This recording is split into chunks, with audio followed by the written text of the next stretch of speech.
Dah, teman-teman. Ya. Oke, Bang. Terima kasih teman-teman media, terima kasih semuanya doanya, terima kasih udah hadir, udah ngeliput Ayah dari awal sampai akhirnya dianterin ke tempat peristirahatan terakhir. Jadi saya juga terima kasih sama teman-teman media yang udah juga menyampaikan bela sungkawanya, menyampaikan berita ini ke semua penggemar-penggemarnya Ayah, ke semua orang-orang yang sayang sama Ayah. Mungkin kemarin sempat drop dan akhirnya dibawa ke rumah sakit dan meninggal di rumah sakit seperti Jadi apa? gini, sebenarnya meninggalnya itu sebenarnya udah di rumah ya, tapi jadi memang kondisinya Ayah batuk gitu ya, batuk-batuk, terus kemudian akhirnya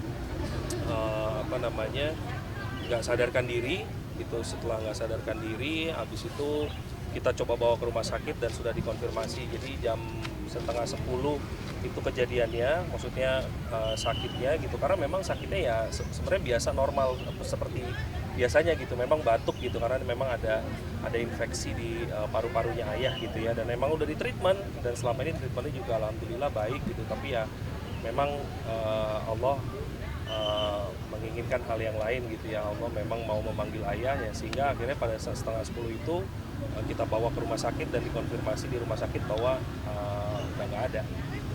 Kalau pagi sendiri kondisinya seperti apa Mas sampai setengah 9 malam itu, setengah 10 malam itu? Jadi kayak nunggu mama pulang gitu. Jadi mama kan taraweh tuh jam 8:30 gitu ya. Jadi jam 8:30 taraweh, mama itu kemudian hujan besar kan. Terus habis itu mama pulang, terus setelah mama pulang baru tuh Ayah batuk-batuk, terus habis itu sama mama diobatin, dikasih uap dan segala macam, sampai pada akhirnya ya Allah berkehendak lain gitu. Infeksi parunya udah dari kapan? Mungkin udah sekitar 1-2 tahun ya treatmentnya juga. Efek dari stroke-nya apa itu? Iya, memang sudah menyebar sih ya kemana-mana ya. Awalnya memang stroke gitu ya, terus mulai dari stroke, habis itu banyak kayak gejala-gejala lainnya gitu. Sempat ada ini nggak? Apa memang almarhum dari 2017 ya sudah tidak ada komunikasi atau seperti apa? Ayah itu nggak ada komunikasi itu dari 2000, yang bukan nggak ada komunikasi sih, sebenarnya lebih tepatnya dia udah nggak bisa berbicara lagi gitu ya. Itu di tahun kalau nggak salah itu 2000, terakhir serangan stroke yang terakhir tuh 2022. Jadi stroke itu kan berkali-kali, dari start Ayah tuh 2015, 2018, terus terakhir tuh 2022. Nah mulai dari situ tuh mulai banyak gejala-gejala, akhirnya dia nggak bisa ngomong gitu. Tapi saya selalu coba datengin teman-temannya kuliahnya Ayah gitu ya, karena Ayah ini cuma bisa ketawa nih sama teman-teman kuliah, sama teman-teman main sinetronnya doang gitu, sama kita susah nih gitu. Jadi terakhir siapa yang jenguk teman-teman? Terakhir kan ada Tante Oneng juga sempat jenguk juga Ayah kan waktu itu, terus juga ada teman-teman kuliahnya Ayah juga di UI gitu, jenguk Ayah juga gitu, teman-teman SMA-nya gitu, karena ya memang pada saat sakit itu tujuan saya adalah ya saya pengen Ayah bisa ketemu sama semua teman-temannya dia lagi gitu, dari teman SMP, teman SMA, teman kuliah, teman main sinetron gitu. Makanya beberapa kali kan mungkin teman-teman media suka lihat gitu ya.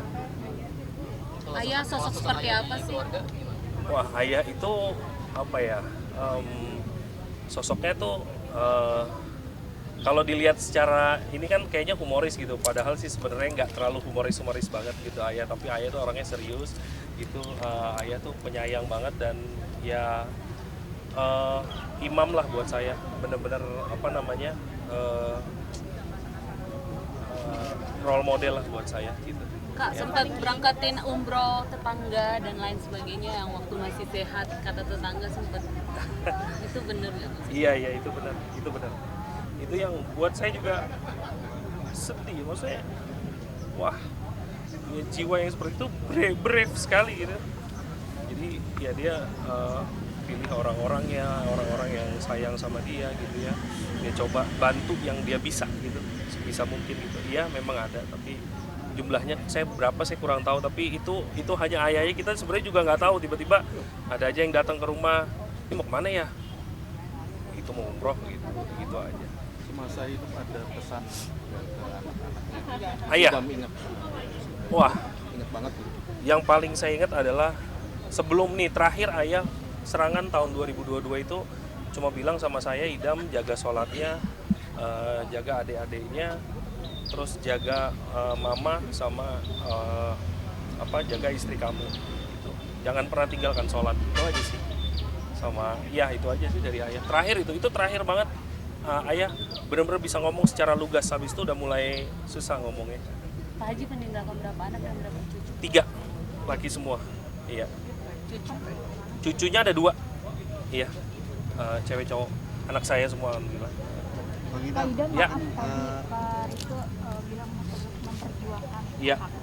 Mhm. Mungkin seperti apa? Ya,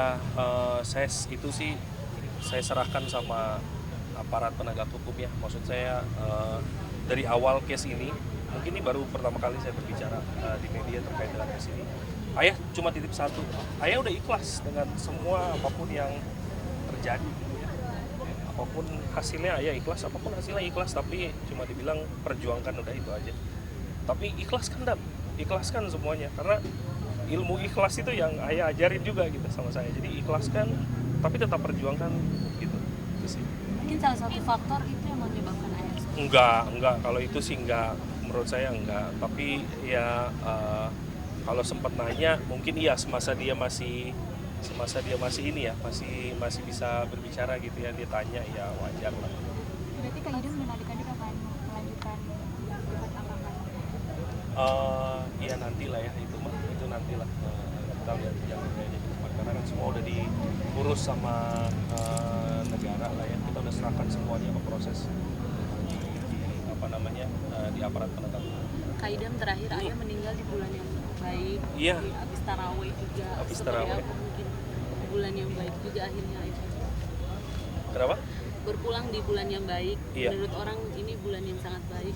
Ini bulan yang sangat baik karena sebenarnya kalau misalnya ditanya sejarahnya ayah itu nggak pernah terima tawaran di bulan Ramadan, karena selalu pada saat bulan Ramadan dia selalu tolak semua tawaran. Dia hanya duduk di depan meja makan, dia baca Al-Quran sampai hatam. Jadi tanya kan, ya kok nggak syuting, tawaran bukannya banyak, dia bilang gitu kan. Enggak, ayah mau fokus ibadah kan. Jadi ya itu makanya saya bilang saya cukup sedih ketika ya dia dipanggil sama Allah di bulan Ramadan ini, di mana bulan yang